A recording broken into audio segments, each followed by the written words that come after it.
အင်္ဂလိပ်စာမှာ who နဲ့ which နဲ့ကိုဘယ်သူလဲဘယ်တစ်ခုလဲအဲ့လိုမျိုးမေးခွန်းတွေမေးတဲ့ချိန်မှာသုံးတာကိုတော့လူတွေကသိကြတယ်တကယ်တော့သူတို့ကစာကြောင်းတွေကိုချိတ်ပေးတဲ့နေရာမှာလည်းအရန်ကိုအရေးကြီးတယ်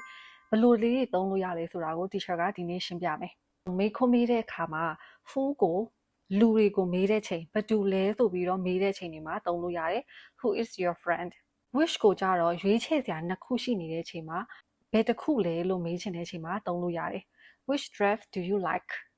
ဒါပေမဲ့စာကြောင်းနှစ်ခုကိုဆက်တဲ့နေရာ relative pronouns မှာသုံးတဲ့ချိန်ကြရင်သူတို့ကတော့ဆိုတဲ့အဓိပ္ပာယ်ကိုပြောင်းသွားတယ် who ရဲ့အရှိမဆိုရင်လူရှိရမယ်ဥပမာ the boy who is singing တချင်းဆိုနေတဲ့ကောင်လေး which ရဲ့အရှိမတော့အရာဝတ္ထုဒါမှမဟုတ်ရင်တိရစ္ဆာန်ရှိနေရမယ် the car which is red